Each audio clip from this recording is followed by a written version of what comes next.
नमस्कार. पंतप्रधान नरेंद्र मोदी म्हणजे बावनकशी भारतीय व्यक्तिमत्व. भारतीयत्वाची ओळख जशी विविध प्रदेशातून ठळक होते तशीच सर्व प्रदेशांच्या संस्कारातून मोदींची जडणघडण झाली आहे. महाराष्ट्राशी, मराठी मातीशी मोदींचा विशेष ऋणानुबंध. त्यांच्या महाराष्ट्राशी असलेल्या नात्याचा परिचय आम्ही करून देत आहोत. महाराष्ट्र आणि मोदी एक अतूट नातं या विशेष कार्यक्रमातून. मोदींच्या महाराष्ट्राशी असलेल्या स्नेहाचा प्रवास उलगडून सांगणाऱ्या या कार्यक्रमात मी विनायक घोडे आपलं स्वागत करतो.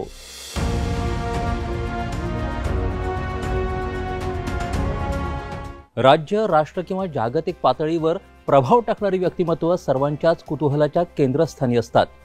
त्यांच्या यशानं थक्क होत असताना त्यामागचे अविरत प्रयत्न जाणून घेणं हे देखील तितकंच महत्त्वाचं. पंतप्रधान नरेंद्र मोदी हे नाव सध्या जागतिक पटलावर सर्वात लोकप्रिय नेते आणि प्रभावी व्यक्ती म्हणून सर्वश्रुत झालं आहे.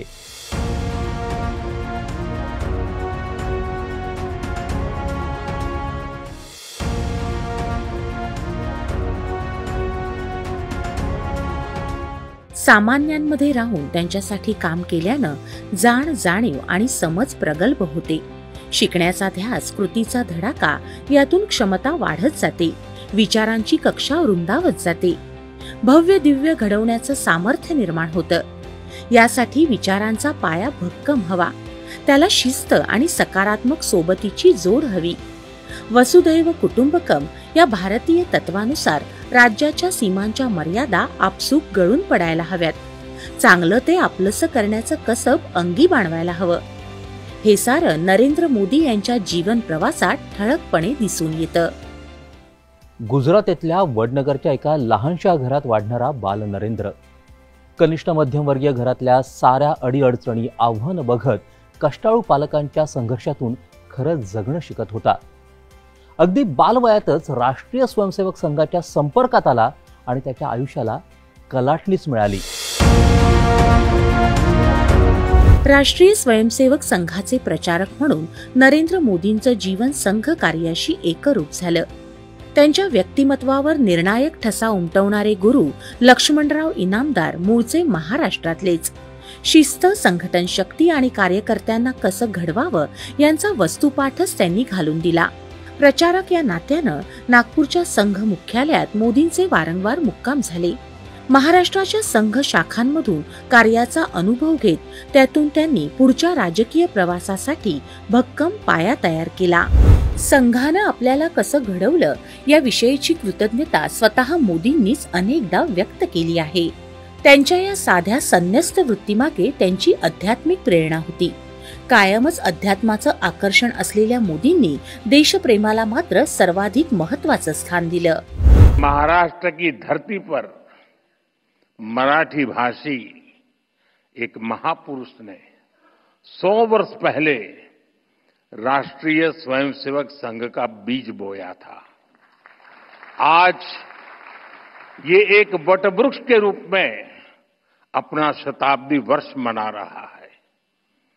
वेद से विवेकानंद तक भारत की महान परंपरा और संस्कृति को नई पीढ़ी तक पहुंचाने का एक संस्कार यज्ञ राष्ट्रीय स्वयंसेवक संघ पिछले 100 वर्ष से चला रहा है. मेरा सौभाग्य है कि मेरे जैसे लाखों लोगों को आरएसएस ने देश के लिए जीने की प्रेरणा दी है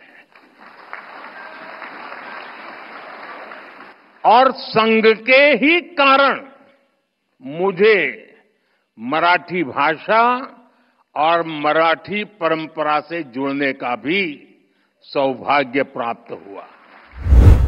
पंतप्रधान नरेंद्र मोदीजी यांचं महाराष्ट्रावर विशेष प्रेम आहे आणि याचं एक कारण आहे की त्यांच्या संस्काराच्या वाटचालीमध्ये महाराष्ट्राचा देखील वाटा आहे. विशेषतः वकील साहेब म्हणजे लक्ष्मणराव इनामदार यांना ते आपल्या गुरुस्थानी मानतात आणि त्यांच्याकडनं खूप मला शिकायला मिळालं असं मोदीजी नेहमीच सांगतात. एक संघ स्वयंसेवक म्हणूनही मोदीजींनी महाराष्ट्रामध्ये बराच वावर केलेला आहे. भाजपमध्येही संघटनेचं काम करताना महाराष्ट्रातल्या कानाकोपऱ्यात ते गेले आहेत. त्याच्यामुळे एक प्रेमसंबंध त्यांचा महाराष्ट्राशी आहेच. लक्ष्मणराव इनामदार ह्यांच्याबद्दल मोदींना म्हणजे ते त्यांचा तो ॲडॉप्टेड किंवा दत्तक पुत्र म्हणून मोदींना गुजरातमध्ये ओळखलं जायचं. लक्ष्मणराव इनामदारांचे दत्तक पुत्र म्हणून मोदींना संपूर्णपणे मोदींची जी घडण केली ती लक्ष्मणराव इनामदारांनी केली. आणि याबद्दल मोदी खूप वेळा बोललेले आहेत. त्यांनी स्वतः त्यांचं चरित्र लिहिलेलं आहे लक्ष्मणराव इनामदारांचं. त्यांच्यावर गीतं कवनं रचलेली आहेत, त्याच्या CD काढलेल्या आहेत. आणि त्यांच्या नावाने फार मोठं एक एज्युकेशन संकुल, ज्याला शिक्षण संस्था मोठी म्हणतात, ती अहमदाबाद जवळ त्यांनी उभी केलेली आहे. कारण ते म्हणाले संस्कारातनं माणूस कसा घडवायचा, व्यक्तिमत्व कसं घडवायचं हे मला लक्ष्मणराव इनामदारांकडनं शिकता आलं. दुसरी व्यक्ती म्हणजे दत्तोपंत ठेंगडी. दत्तोपंत ठेंगडी हे भारतीय मजदूर संघ, अखिल भारतीय विद्यार्थी परिषद, अनेक संस्थांचे, म्हणजे त्यांना एक ऑर्गनायझेशन मॅन असंच म्हणतात. जगातल्या खूप मोठ्या संस्था त्यांनी उभ्या केलेल्या आहेत, भारतातल्या पण जागतिक पातळीवर जाणाऱ्या. दत्तोपंत ठेंगडी यांचाही मोदींबरोबर खूप संपर्क आला. तो आणीबाणीच्या काळात किंवा त्याच्या आधीमध्ये आला.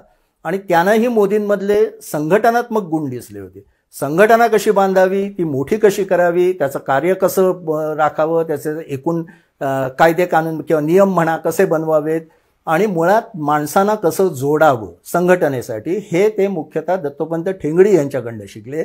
आणि तिसरी मोठी व्यक्ती म्हणजे एकनाथ रानडे. एकनाथजी रानडे ज्यांना म्हणतात, ज्यांनी विवेकानंद केंद्र कन्याकुमारीला स्थापन केलं. एकनाथजी रानडेंचा एक खूप मोठा प्रभाव मोदींवर पडला, विशेषतः आचरण कसं असावं आणि सर्वात महत्त्वाचं म्हणजे लोकसहभागातनं काम कसं उभं करावं. राष्ट्रीय स्वयंसेवक संघाचा संघ शिक्षा वर्ग त्यावेळी क्षेत्रशः व्हायचा आणि पश्चिम क्षेत्रामध्ये गुजरात आणि महाराष्ट्र हे दोन्ही राज्य असायचे. त्यामुळे संघाच्या शिक्षा वर्गात शिक्षक म्हणून नरेंद्रभाई यायचे आणि महाराष्ट्रातल्या अनेकांशी त्यांची चर्चा, गप्पा, दोस्ती व्हायची. म्हणजे पुण्यामध्ये राष्ट्रीय स्वयंसेवक संघाचं शनिवार पेठमध्ये कार्यालय मोतीबाग नावानी. मोतीबागमध्ये आले तर तिथूनच ते मोठ्याने ओरडून याला त्याला ओ आबा अभ्यंकर कसे आहात, खाली या, असं सगळ्यांना बोलवायचे. आणि असा त्यांचा इथल्या अनेकांशी दोस्तीचा संबंध होता. तो संबंध त्यांनी वर्धिष्णू करत नेला. म्हणजे त्या काळात काही प्रचारकांनी जाणून बुजून स्वतः मराठी शिकण्याचा अभ्यास केला.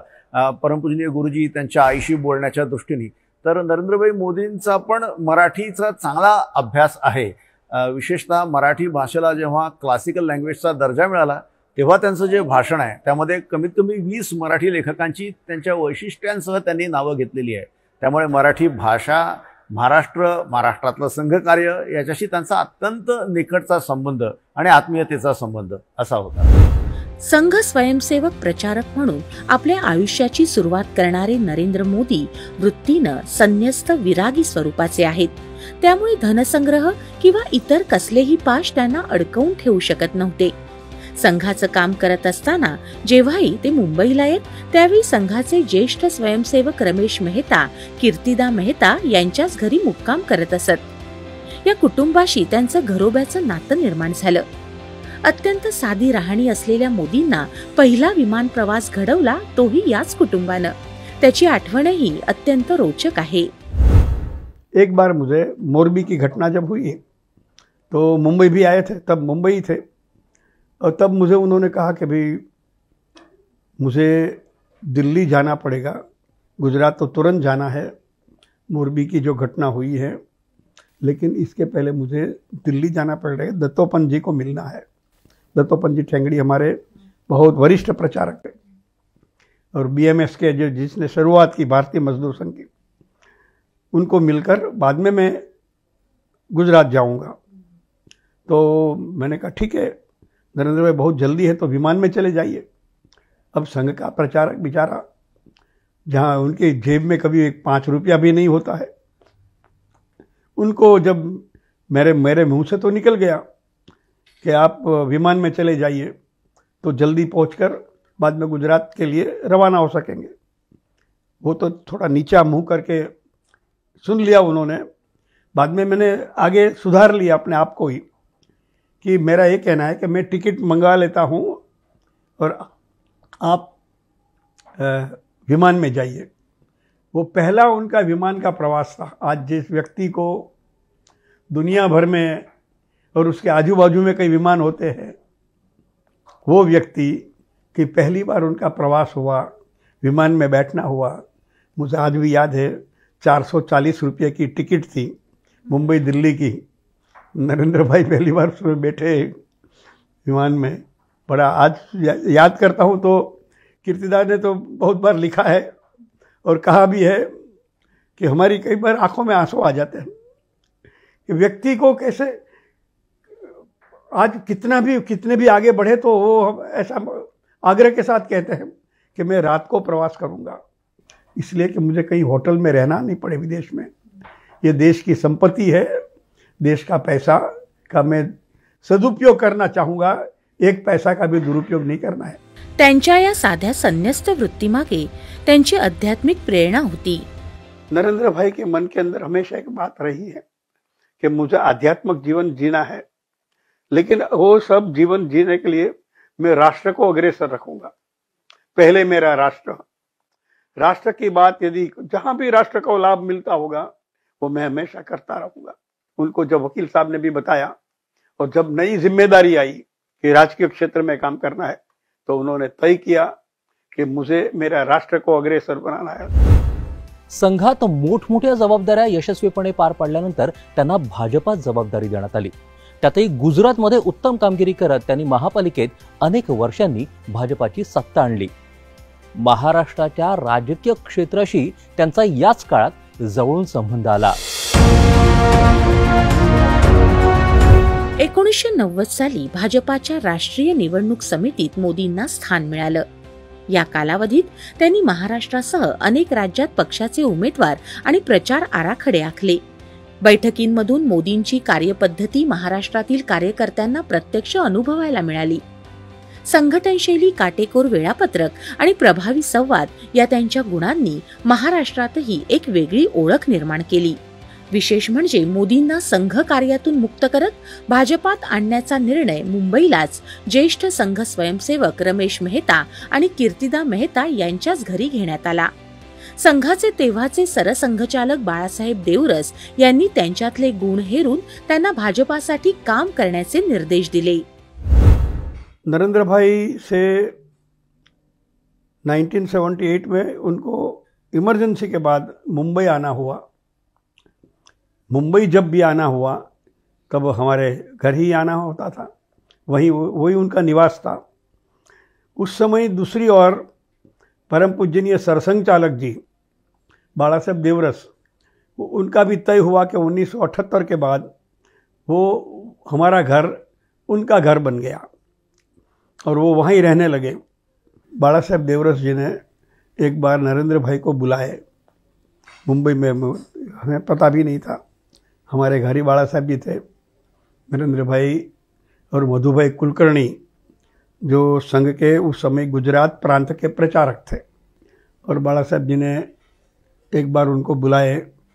मधुभाई कुलकर्णी साथ में आए और नरेंद्र भाई को जिम्मेदारी सौंपी कि तुम्हें भाजपा में काम करना है। इसी पल से ये बात हुई 1986 की। एक बार अचानक सुबह नरेंद्र भाई घर पे आ गए, सुबह में 10-1 बजे। हम लोग को आश्चर्य हुआ, फिर सोचा नहीं बाला साहेब देवरस जी घर में हैं तो उनके लिए मिलने के लिए वो आए हैं। तो बाद में वापस जा रहे थे तभी मैंने उनको पूछा, नरेंद्र भाई भोजन का समय हो गया है बाला साहेब जी का, आप भी रुक जाइए, आप भी भोजन करके जाइए। तो बोले नहीं कीर्तिबेन आज नहीं, बाद में। तो फिर निकल गए। दूसरे दिन पेपर में आया कि नरेंद्र मोदी संघ में से बीजेपी में जा रहे हैं। उन्होंने कहा कीर्तिबेन आप गुस्सा मत होइए, नाराज मत होइए, ये निर्णय आपके घर में लिया गया है और वो निर्णय मुझे बाला साहेब देवरस जी ने दिया है कि मुझे संघ का काम छोड़ के अभी बीजेपी में काम करना है। 90चं दशक राजकीय आणि सामाजिक घुसळणीचं। 1991 मध्ये मुरली मनोहर जोशी यांच्या नेतृत्वाखाली काश्मीर ते कन्याकुमारी एकता यात्रा निघाली। या यात्रेचं संपूर्ण संयोजन नरेंद्र मोदींनी हाताळलं। महाराष्ट्रातल्या पुणे, नाशिक आदी ठिकाणी यात्रेला प्रचंड प्रतिसाद मिळाला। मोदींच्या सूक्ष्म नियोजनामुळे कार्यक्रम निर्विघ्न पार पडले। ही यात्रा केवळ संघटन शक्तीचंच उदाहरण नव्हे, तर महाराष्ट्रात पक्षाच्या पातळीवर मोदींचं नाव ठसवणारा महत्वाचा टप्पा ठरली. मोदीजींचं हे वैशिष्ट्य आहे की जे काम मिळेल त्या कामाचं पूर्वनियोजन अँड ॲडव्हान्स प्लॅनिंग आणि पूर्ण नियोजन म्हणजे डिटेल प्लॅनिंग वो हमेशा करते रहे. जेव्हा एकता यात्रा जी लालकृष्ण अडवाणींच्या नेतृत्वाखाली निघाली, त्या यात्रेचं पूर्ण देशाचं तयारी प्रमुख म्हणजे प्रिपरेशन इन्चार्ज बने, तो लोगों को कम्युनिकेशन, लोकांशी संवादाचं त्यावेळेला एकच माध्यम होतं, ते होतं पत्र, खूप काळ प्रयत्न करून लागणारा लँडलाईन आणि सगळ्यात महत्त्वाचे प्रवास.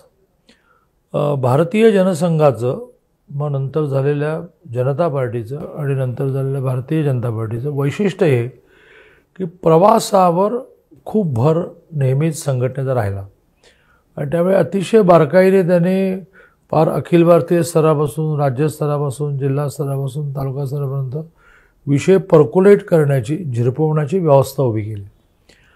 आणि मला असं वाटतं की त्याही वेळा निवडणुका होतच होत्या, निवडणुका आम्ही जिंकतही होतो, तर त्या सगळ्याची एक सिस्टीम होती आणि त्या सिस्टीममध्ये मोदीजींनी त्यांचं कौशल्य वापरल्यामुळे त्यावेळेला दूरदर्शन इतकं नव्हतं, चॅनल्स इतके नव्हते, वर्तमानपत्रातून येणाऱ्या बातम्या ह्याच बातम्या होत्या, सोशल मीडिया नव्हतं, पण त्यांनी अतिशय व्यवस्थित देशभरामध्ये प्रवासाच्या तारखा, कधी येणार, काय तयारी करायची, उत्तम, हर राज्य को प्रमुख, हर जिल्हे को प्रमुख, हर तहसील को प्रमुख. आणि त्यावेळेला काही ऑनलाईन बैठका वगैरे नव्हत्या, पण त्यांनी त्यांच्या कौशल्याने हा विषय खालच्या कार्यकर्त्यापर्यंत पोहोचवला आणि ती यात्रा यशस्वी झाली. भाजपा पक्ष संघटनेत नरेंद्र मोदी यांच्या कामाची दखल घेतली जात होती. जे उत्तम ते आत्मसात करणं हा त्यांचा स्थायी भावच. त्यावेळी महाराष्ट्रात प्रमोद महाजन यांच्यासारख्या बहुआयामी प्रतिभावंत तरुण नेत्यांसह अनेक मातब्बर संघटक कार्यरत होते. त्या साऱ्या वातावरणात महाराष्ट्रातल्या दौऱ्यातून मोदी खूप काही गाठीशी बांधत अधिक प्रगल्भ होत होते. प्रचार व्यवस्थापन आणि केंद्राच्या पातळीवरील धोरण यांचा मेळ अधिक उत्तम होत होता. यातून महाराष्ट्राशी त्यांचा संपर्क अधिक घट्ट होत होता. माणसाशी जवळीक निर्माण करणं, त्याच्याशी ट्युनिंग निर्माण करणं, त्याला असं वाटलं पाहिजे की हे माझी सगळी चौकशी करतायत, असं त्यांचं वैशिष्ट्य होतं. असंच आणखी उदाहरण देईल की ते मुख्यमंत्री होते आणि मुख्यमंत्री असताना त्यांचा प्रवास होता आमच्या कोल्हापूर, सांगली भागामध्ये. बहुतेक सांगलीला आमचे संभाजीराव पवारांच्या जनता दलाच्या राज्याच्या अध्यक्ष संभाजीराव पवारांचा पार्टीत प्रवेश होता, मग यांना बहुतेक बोलवलं. त्याच वेळेला आमचा तसा सामान्य पण कोल्हापूर जिल्ह्यातला जुना कार्यकर्ता बाबा देसाई यांच्या मुलाचं लग्न होतं. तो बाबा देसाई ने उनको खत लिखा, उस समय तो खत लिखना था कि आप आ ही रहे सांगली में, तो मेरे बेटे की शादी में. हाँ कहा और सांगली से निकले, कोल्हापूर आए आणि कोल्हापूरला त्या आमच्या बाबा देसाईच्या मुलाच्या लग्नामध्ये तो बाबा देसाई आमच्या कालपर्वाकडे गेले. तर आयुष्यभर ते वेगवेगळ्या निमित्ताने याची आठवण सांगायची की भाई इतना बड़ा आदमी, मैंने उस समय तो पोस्ट कार्ड लिखना था ना, तो मैंने पोस्ट कार्ड लिखा, तो हाँ कहा, वो शादी में आ गए. नरेंद्र मोदी 1999 मध्ये भाजपाचे राष्ट्रीय सचिव झाले. या काळात महाराष्ट्रातल्या पक्ष संघटनेच्या वाढीसाठी त्यांना लक्ष देता आलं. राज्याच्या सर्व भागात पक्ष उभारणी, कार्यकर्त्यांना प्रशिक्षण अशा अनेक बाबींमध्ये त्यांचं योगदान राहिलं. प्रत्येकाशी आत्मीय संबंध आणि अनेक बारीक सारीक बाबींमध्ये मार्गदर्शन ही मोदींची वैशिष्ट्ये आहेत. एक साधी गोष्ट आपल्याला सांगतो की प्रवक्त्याने बाईट देताना कसा द्यावा. आता हे कुठल्याही कॉपीबुकमध्ये लिहिलेलं नाहीये, पण मोदीजी एकदा बोलता बोलता म्हणून गेले कि तुम्हारी एक बात मुझे हमेशा अच्छी लगती है. मैंने पूछा भाई क्या? तो तुमने कभी भी सोफे पे बैठ के बाईट नहीं दिया है. तर ते योगायोगाने झालं तर मी कधी सोफ्यावर बसून बाईट देत नसे. मी नेहमी एक तर खुर्चीत बसून नाही तर उभं राहून बाईट देत असे. तो सोफे पे बैठ के जब तुम किसी कैमरा पे देखते हो, माइक पे देखते हो, तो तुम्हारी बॉडी लैंग्वेज ढीली हो जाती है. और कभी भी प्रवक्ता की बॉडी लैंग्वेज ढीली नहीं होनी चाहिए. आता इतका बारीक विचार करणारा नेता, राजकीय नेता हे खूप कमी आहेत. माझा अनेकांशी संबंध आला, आजही येतो. पण इतका विचार एखाद्या नेत्याने केलेला असेल एकेका गोष्टीचा, आणि हे केवळ एका ह्या प्रवक्त्याने कसं बसावं आणि कसं बोलावं ह्याच्यापुरतं नाही आहे.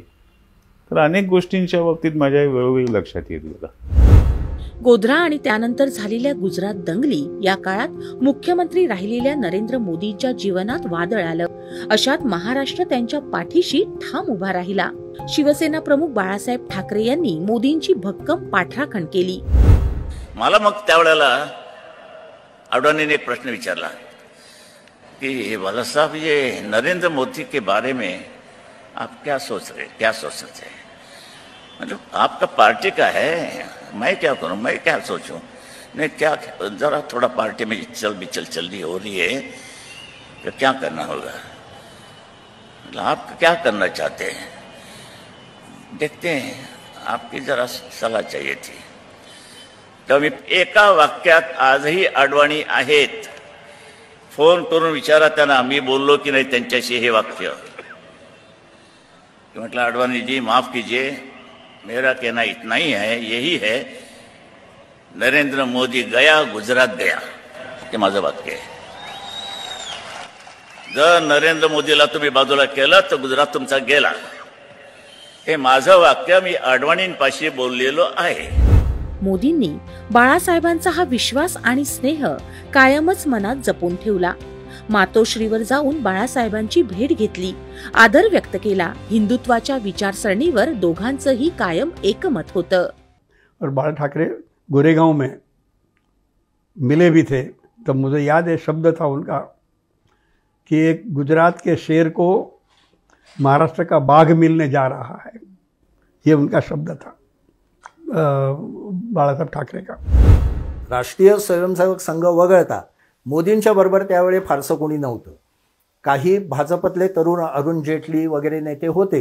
अशा वेळे त्यांनी त्यावेळी बाळासाहेब ठाकरे यांच्याबरोबर संबंध जुळवले आणि ठाकरेंनी त्यांना आशीर्वाद पण दिला. त्याचा त्यांना फायदाही झाला खूप. कारण शिवसेनेचं ॲग्रेसिव्ह हिंदुत्व हे मोदींच्या याच्याशी लिंक होत होतं, त्यामुळे ते परस्पर पूरक होते आणि याचा फायदा शिवसेनेलाही इकडे झाला आणि तिकडे मोदींनाही महाराष्ट्रात बाळासाहेब ठाकरेंसारखा माणूस मिळाल्यामुळे त्यांचाही फायदा झाला.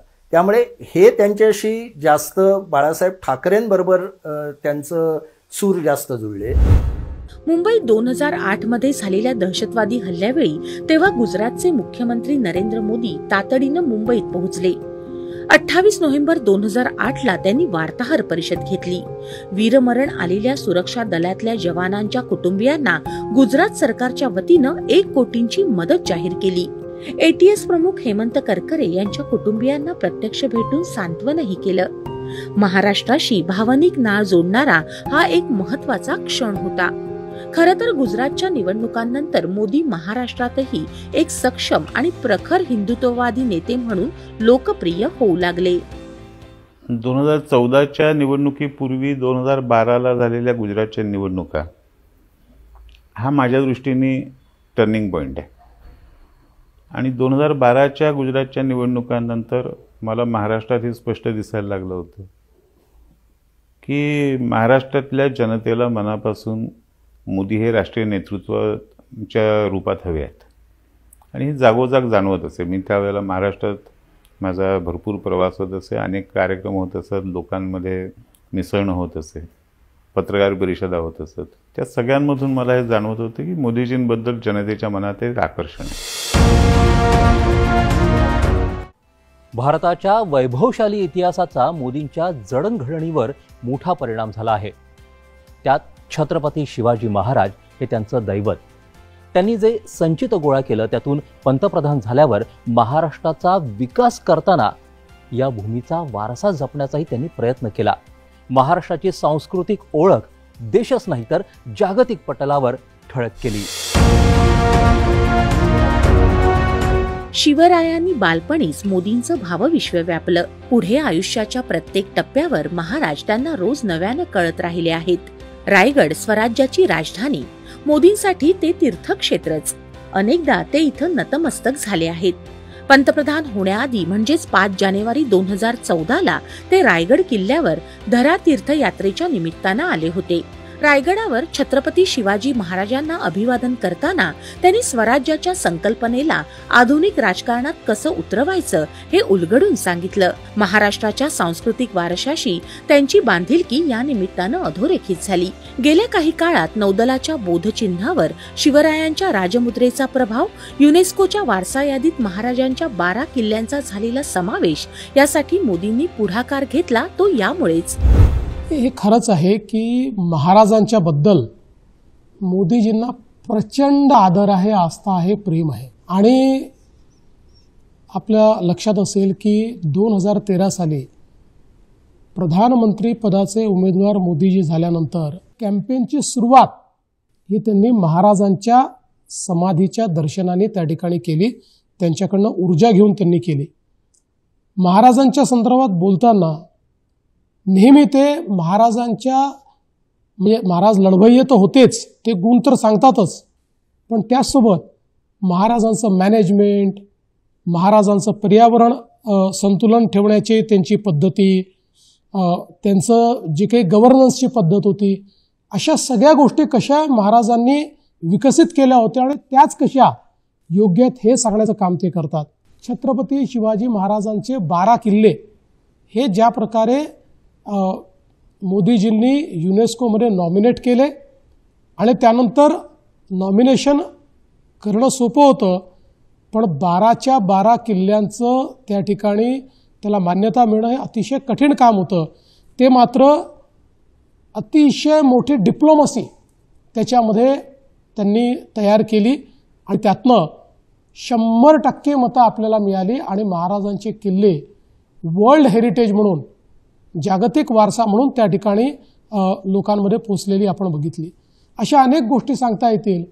छत्रपती शिवाजी महाराजांबद्दल प्रचंड आदर असलेले मोदीजी आहेत. मुंबईत अरबी समुद्रात उभारल्या जाणाऱ्या छत्रपती शिवाजी महाराज यांच्या स्मारकासाठी जलपूजन करून त्यांनी महाराष्ट्राच्या अस्मितेला, स्वतःच्या दैवताला मानवंदना दिली. नरेंद्र मोदी हे महाराष्ट्राविषयी विलक्षण प्रेम बाळगणारे, मराठी भाषाही त्यांना येते आणि त्याचबरोबर मराठी संत परंपरा, मराठी इतिहास, मराठी शिवाजी आणि अन्य वीर पुरुष आणि या सगळ्यांसंबंधीचं त्यांचं प्रेम हे सतत त्यांच्या कृतीतून दिसतं. आजही 14च्या निवडणुकीमध्ये धावपळीत आलेले असताना सुद्धा एक दिवस पटकन रायगडला जाऊन आले, कारण हे त्यांचं प्रेम आहे. ते देहूला आले त्यावेळेला देहूला त्यांनी तुकारामांच्या समाधीचं तिथे जे केलं, काही नवं काम केलं होतं, त्याचं उद्घाटन, लोकार्पण केलं. पण त्याच वेळेला त्यांनी जे भाषण दिलं ते महाराष्ट्र आजही विसरणार नाही, कारण ज्या तऱ्हेने त्यांनी तुकारामांचे अभिनव सगळं सांगितलं, ज्ञानबा तुकारामांच्या वर ते बोलले, ते म्हणजे इतिहासाचं इतकं उत्तम अभ्यास करून बोलणारा नेता हा लोकांनी पाहिलेलं नाही. त्यांना अतिशय आवडलेलं भाषण हे महाराष्ट्रातलं ते आहे. केवळ छत्रपती शिवरायच नव्हे तर महाराष्ट्राची संत परंपरा, लोकमान्य टिळक, स्वातंत्र्यवीर सावरकर, महात्मा फुले, सावित्रीबाई, डॉक्टर बाबासाहेब आंबेडकर यांच्यासारखे नेते, लता मंगेशकर अशी महाराष्ट्राच्या ललाटावरचे मानबिंदू असलेली सगळीच व्यक्तिमत्व मोदींसाठी भूषणावह. त्यांची या सगळ्यांविषयीची आत्मीयता वेळोवेळी दिसून आली आहे. महाराष्ट्र ही संतांची, शूरवीरांची आणि सामाजिक क्रांतीचा वारसा लाभलेली पवित्र भूमी. या वारशाला राष्ट्रीयच नव्हे तर जागतिक पातळीवर लौकिक मिळवून देण्याचं काम मोदींनी प्राधान्यानं केलं. महामानव भारतरत्न डॉक्टर बाबासाहेब आंबेडकर यांचं मुंबईतलं इंदू मिल इथल्या स्मारकाची पायाभरणी देश पातळीवर मोठं पाऊल ठरलं. त्याचप्रमाणे बाबासाहेबांच्या स्मृतीस्थळांना एकमेकांशी जोडणारं पंचतीर्थ सर्किट मोदींच्या पुढाकारातून आकार घेत आहे.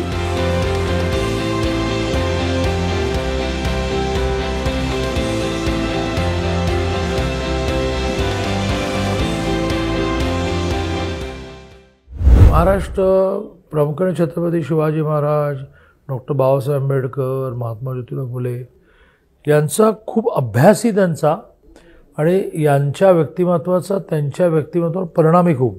जसं 14ला ते उमेदवार ठरले पंतप्रधान पदाचे. तर त्यांनी पहिली इच्छा व्यक्त केली की मला रायगडवर जायचं. महाराष्ट्र ही संतांची भूमी, महाराष्ट्र ही सामाजिक कार्यकर्त्यांची भूमी, महाराष्ट्र ही ऐतिहासिक व्यक्तिमत्वांची भूमी म्हणून त्यांचं मोठं आकर्षण होतं. आणि त्यामुळे ते खूप येत राहिले. पुढेही महाराष्ट्राचा विकास होण्यामध्ये नेहमीच ते झुकतं माप देत राहिले. गानकोकिळा लता मंगेशकर तर त्यांची मानलेली बहीणच होत्या. त्यांच्यामध्ये अत्यंत अकृत्रिम असा स्नेह होता. अनेक प्रसंगांमधून हा स्नेह आपल्याला दिसला आहे. लता दिदींना मन की बात मधून मोदींनी दिलेल्या शुभेच्छा असोत किंवा मग अयोध्येत त्यांच्या स्मृतीप्रित्यर्थ सजवलेला सांगीतिक चौक, अगदी त्यांच्या निधनानंतर मोदींचं स्वतः उपस्थित राहणं. मंगेशकर कुटुंबियांनीही लता दिदींच्या नावे असलेला पहिला पुरस्कार पंतप्रधान नरेंद्र मोदी यांना देत या नात्याला अधिकच समृद्ध केलं आणि एक वर्तुळ पूर्ण केलं. त्यांना मराठी उत्तम येतं. महाराष्ट्रातल्या वेगवेगळ्या क्षेत्रातल्या लोकांशी त्यांचे जुने चांगले संबंध आहेत. म्हणजे लता मंगेशकर यांच्याशी एकट्याशी नाही तर पूर्ण मंगेशकर कुटुंबाशी त्यांचे जिव्हाळ्याचे संबंध होते आणि ते पंतप्रधान होण्यापूर्वीपासून होते. असे अनेक परिवार आहेत, असे अनेक कुटुंब आहेत. मंगेशकर घराणे ते खूप मोठं झालं. पण गुजरातमध्ये ज्यांनी संघाचं काम केलं असे जे मराठी संघप्रचारक होऊन गेले त्यांच्या कुटुंबांशी सुद्धा मोदीजींनी संबंध ठेवलेला आणि राजकारणात येण्याच्या आधीपासून ठेवलेला आहे. त्यामुळे मोदीजी मराठी, गुजराती, हा महाराष्ट्रीयन, तो गुजराती, मी गुजराती म्हणून तो माझ्या जवळचा आहे, अशा पद्धतीने फारसा विचार करत नाहीत असं मला स्वतःला अनेकदा जाणवलेलं आहे. सांस्कृतिक क्षेत्रात लता मंगेशकर या मंगेशकर कुटुंबाबरोबर मोदींचे संबंध खूप जवळचे झाले. म्हणजे इतके जवळचे की भारतात मनमोहन सिंगांच्या काळात संपूर्ण भारतात मोदींना विरोध होत असतानाही पुण्यातल्या दीनानाथ मंगेशकर हॉस्पिटलच्या उद्घाटनाला लताबाईंनी मोदींना बोलवलेलं होतं. त्यांच्या हस्ते उद्घाटन झालेलं होतं.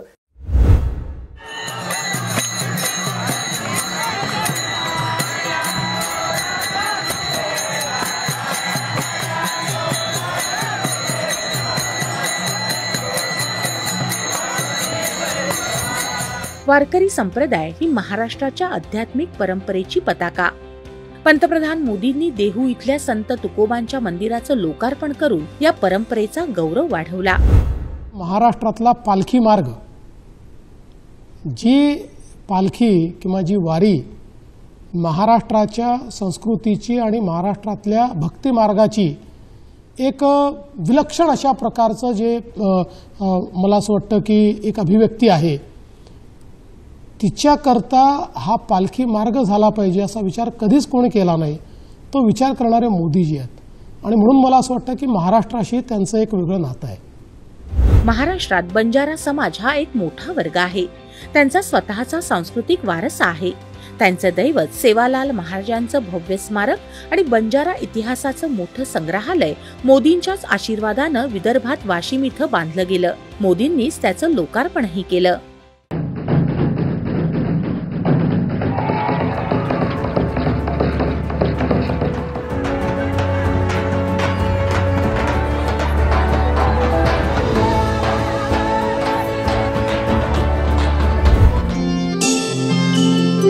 अमृतातही पैजा जिंकणारी माय मराठी अभिजात तर होतीच, पण तिला सरकार दरबारी या दर्जाची मान्यता मिळाली ती पंतप्रधान नरेंद्र मोदी यांच्याच कार्यकाळात.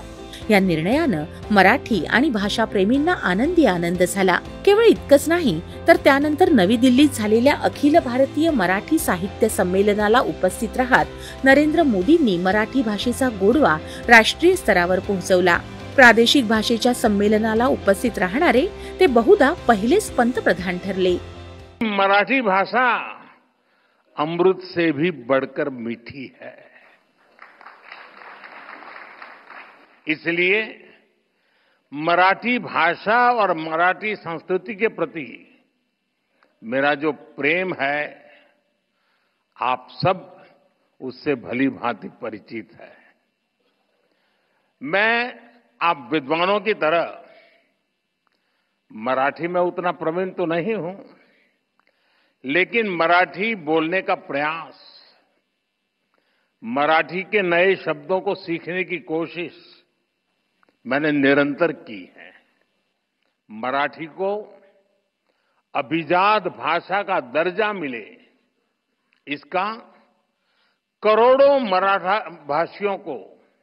मराठी भाषियों को दशकों से इंतजार था। ये काम पूरा करने का अवसर मुझे मिला। मैं इसे अपने जीवन का बड़ा सौभाग्य मानता हूं। आमची भाषा ती आहे की ज्या भाषेमध्ये ज्ञानेश्वर महाराजांनी जगासाठी मागणं मागितलं। ही काही साधी गोष्ट नव्हती, म्हणजे ती त्या अर्थाने लोकल भाषा नाही राहिली, ती ग्लोबल भाषा झाली। आमची भाषा ती आहे की ज्या भाषेमध्ये ज्ञानेश्वर महाराजांनी पसायदान मागितलं, ती आहे की ज्या भाषेमध्ये भगवद्गीतेवरती संस्कृत सोडून अन्य भाषातली पहिली टीका निर्माण झाली। ज्ञानेश्वरी ही पहिलं भाष्य आहे की ज्याच्यामध्ये जे संस्कृतमध्ये नाही गीतेवरचं भाष्य, म्हणजे तिथेच आपण भारतीय तत्वज्ञानाच्या पातळीवरती एक झेप घेतलेली आहे। अशी ही मराठी भाषा आहे आणि त्या भाषेला अशा प्रकारचा दर्जा, अशा प्रकारची राजमुद्रा मिळण्याची खरोखर गरज होती। मी आदरणीय पंतप्रधानांची त्यासाठी आभार मानेन आणि म्हणेन की आपण आमच्यासाठी फार मोठं काम केलेलं आहे आणि आपण आमच्या भाषेवरती जो विश्वास टाकला तो आम्ही विश्वास सार्थ करून दाखवू, अशी प्रतिज्ञा आपण सगळ्यांच्या वतीने करूयात आणि मराठीचा वारसा या पुढे नेऊयात।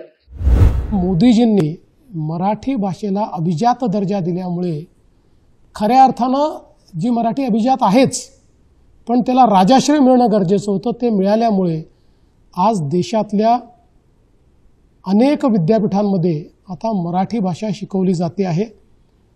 JNUमध्ये मी स्वतः मराठी भाषेच्या अध्यासनाकरता, उद्घाटनाकरता त्या ठिकाणी गेलो होतो। त्यामुळे महाराष्ट्राची जी संस्कृती आहे ती जपण्याचं काम हे मोदीजी नेहमीच करतात। वारशाबरोबरच पंतप्रधान नरेंद्र मोदींनी महाराष्ट्राच्या विकासाच्या घोडदौडीला प्रचंड गती दिली। विकासात आधीच अग्रेसर असलेल्या महाराष्ट्राच्या क्षमतांचा पुरेपूर वापर व्हायला हवा, यासाठी मोदी आग्रही आहेत। महाराष्ट्र विकासात कायमच अग्रेसर असला तरी आता विकसित भारताच्या उभारणीत सर्वच राज्य महाराष्ट्राच्या स्पर्धेत उतरली आहेत। अशावेळी महाराष्ट्राची क्षमता अधिकाधिक वापरण्यासाठी पंतप्रधान मोदी यांनी गेल्या 11 वर्षात राज्याला प्रचंड निधी दिला। आधीच्या सरकारच्या तुलनेत गेल्या 11 वर्षात महाराष्ट्राला 10 पट अधिक निधी मिळाला आहे। राज्यात आज एकही विकास प्रकल्प असा नाही जो निधी विना रखडलेला असेल।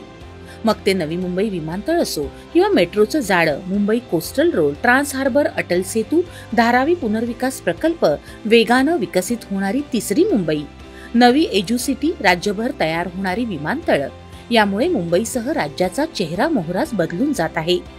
आता राज्यात 5 लाख कोटी रुपयांचे रेल्वे प्रकल्प आणि 6 लाख कोटी रुपयांचे पायाभूत सुविधा प्रकल्प सुरू आहेत। मला असं वाटतं की आपण जर महाराष्ट्राची जी काही विकास यात्रा आहे ही जर विकास यात्रा बघितली तर 2014 नंतर या विकास यात्रेला पंख फुटले आहेत। म्हणजे आपण बघा की अगदी छोटी गोष्ट सांगायची झाली तर महाराष्ट्र बनल्यापासून तर 2014 पर्यंत महाराष्ट्राचा जो GDP होता किंवा महाराष्ट्राचा जो काही आपली सगळी अर्थव्यवस्था होती ही 12 ते 13 लाख कोटीची होती। गेल्या 10 वर्षामध्ये ती 40 लाख कोटीच्या वर गेली आहे। म्हणजे जे आपण महाराष्ट्रामध्ये 55 वर्षात मिळवलं त्यापेक्षा जास्त या महाराष्ट्राची वाटचाल ही गेल्या 10 वर्षात झालेली आपल्याला पाहायला मिळते।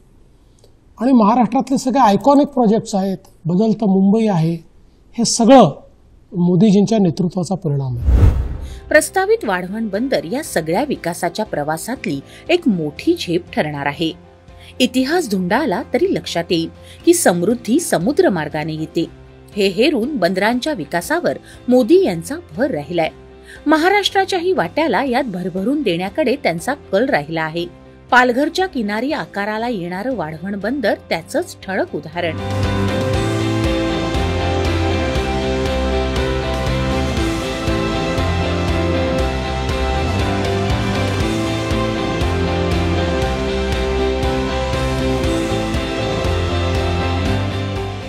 देशातील सर्वात मोठ्या बंदरांपैकी वाढवण बंदर एक ठरणार आहे.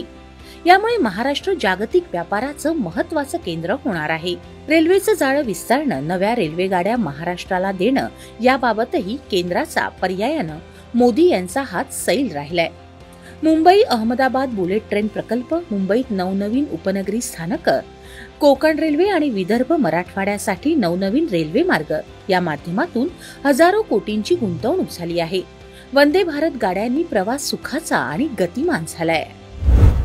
महाराष्ट्राच्या गतिमान विकासाचं श्रेय पंतप्रधान नरेंद्र मोदी यांच्या कार्यशैलीला आणि कामं मार्गी लावण्याच्या पद्धतीला देत आपणही त्यांच्याच पावलावर पाऊल टाकून महाराष्ट्राचा विकास करत असल्याचं मुख्यमंत्री देवेंद्र फडणवीस सांगतात. तुम्हाला जर गव्हर्नन्स शिकायचं असेल तर एकलव्यासारखं फक्त मोदीजींचा गव्हर्नन्स बघा. तुम्ही ते बघून देखील शिकू शकता. मी तुम्हाला साधं उदाहरण सांगतो की नवी मुंबईचं विमानतळ अनेक वर्षापासून अडकलेलं होतं. ते 90 घोषित झालं आणि ते होणार नाही अशा परिस्थितीत आलं.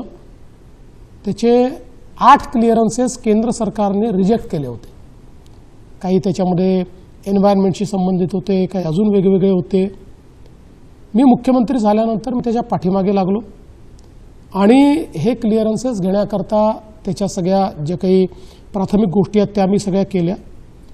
आणि माझ्या असं लक्षात आलं की मोदीजी प्रगती नावाची एक व्हिडिओ कॉन्फरन्सिंग घेतात, ज्यामध्ये राज्यांचे जे प्रोजेक्ट्स आहेत जे अडकलेले आहेत त्या प्रोजेक्टचे सगळे स्टेक होल्डर एकत्रित करतात आणि तिथेच निर्णय करतात. मी एक पत्र लिहिलं की नवी मुंबई एअरपोर्ट प्रगतीमध्ये घेण्यात यावा आणि त्यांनी तो घेतला. आणि तुम्हाला आश्चर्य सांगतो, प्रगतीची व्हिडिओ कॉन्फरन्स ज्या दिवशी होती किंवा बैठक ज्या दिवशी होती त्या दिवशी सकाळपर्यंत 8 पैकी 7 आम्हाला त्या ठिकाणी परमिशन्स मिळाल्या, परवानग्या मिळाल्या. एकच परवानगी बाकी होती. मोदीजींनी विचारलं ही का नाही मिळाली. त्यावेळेस त्या अधिकाऱ्यांनी सांगितलं, साहेब याला 1 महिन्याचा नोटीस द्यावा लागतो. आम्ही तो नोटीस दिलेला आहे. तो 1 महिना झाल्याबरोबर ती परवानगी पण मिळेल. 1 महिन्याने ती परवानगी मिळाली. ही जी कार्यपद्धती मोदीजींची आहे ही मला असं वाटतं विलक्षण आहे. आणि माझ्यासारखा छोटा कार्यकर्ता किंवा एक ज्याच्यावर जबाबदारी पडलेली असा नेता हा या सगळ्या गोष्टीतनं शिकतो. मी त्यातनंच माझ्या वॉररूमचा कॉन्सेप्ट तयार केला. आणि आज आपल्याला माहिती आहे की मेट्रो वगैरे सगळे प्रोजेक्ट्स आपण करू शकलो, इतके रेल्वेचे प्रोजेक्ट करू शकलो, समृद्धी महामार्ग करू शकलो आणि वेळेत करू शकलो. काही काही गोष्टी तर नागपूरची मेट्रो आणि पुण्याची मेट्रो ही देशात सर्वाधिक वेगाने तयार झालेली मेट्रो आहे. याचं कारण वॉररूम आहे. पण ही वॉररूमची कॉन्सेप्ट माझ्या डोक्यात आली कुठनं? ती मोदीजींच्या प्रगतीकडे पाहिल्यानंतर आपण देखील असंच केलं पाहिजे.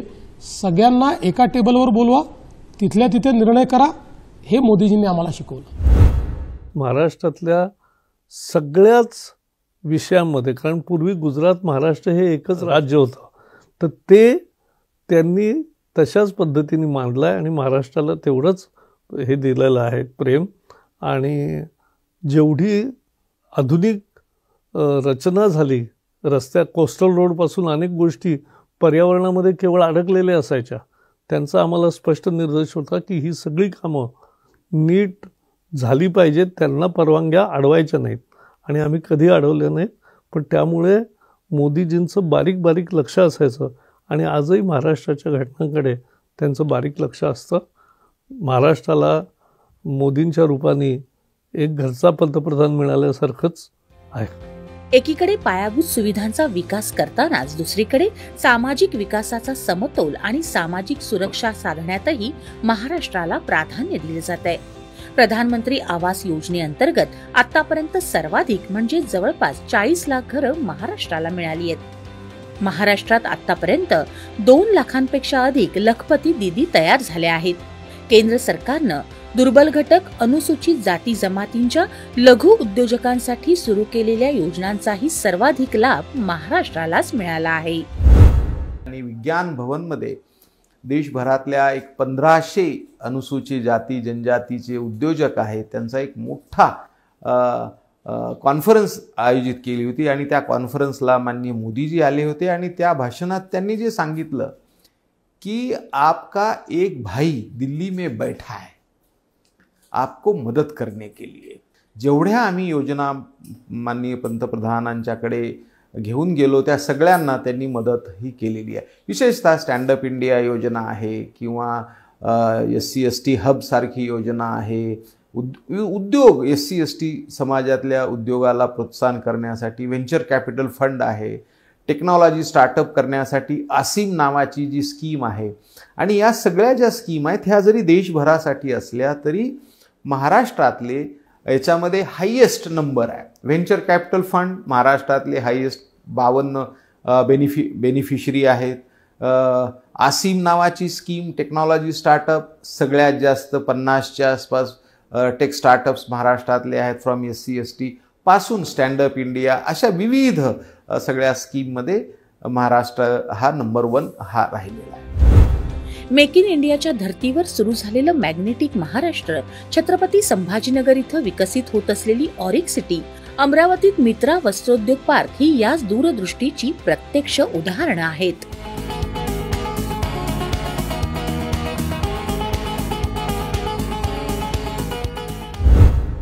महाराष्ट्र आणि केंद्र सरकार आणि याच्यामध्ये जे मोदी सरकार आल्यानंतर ज्या प्रकारचा महाराष्ट्राचा विकास हा तेजीने होतोय किंवा महाराष्ट्रासाठी मोदीजी किंवा भारत सरकारने एकदम सढळ हस्ते मदत ज्याला म्हणता येईल, कारण जवळपास 10.5 लाख कोटीचे प्रोजेक्ट्स महाराष्ट्रासाठी गेल्या 10 वर्षामध्ये हे प्रोजेक्ट्स रन होत आहेत। तसं जर बघितलं तर रेल्वे इन्फ्रास्ट्रक्चरसाठी जवळपास 1.25 लाख कोटी रुपयाची गुंतवणूक आणि रस्ते आणि बाकी सगळं इन्फ्रास्ट्रक्चर उभं करण्यासाठी ही केंद्र सरकारने अतिशय सढळ हस्ते मदत महाराष्ट्राला केलेली आहे। देशात जेव्हा पहिल्यांदा पहिल्या जागतिक ऑडिओ व्हिज्युअल्स मनोरंजन परिषद वेव्हचं आयोजन झालं, त्यासाठीही मोदी सरकारनं निवड केली ती मुंबईचीच। याच काळात देशातली पहिली IICT म्हणजेच Indian institute of creative technology सुरू करण्यासाठीही मुंबईलाच पसंती देण्यात आली।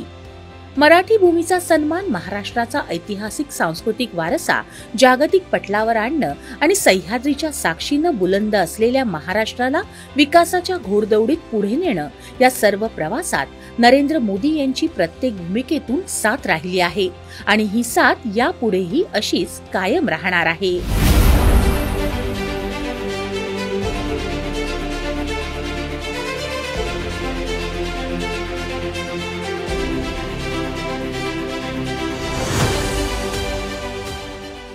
महाराष्ट्र आणि मोदी यांच्यातल्या अतूट नात्याचा हा प्रवास आपल्यालाही भावला असेल या विश्वासासह दूरदर्शन सह्याद्रीच्या वृत्त विभागातर्फे आपला निरोप घेतो।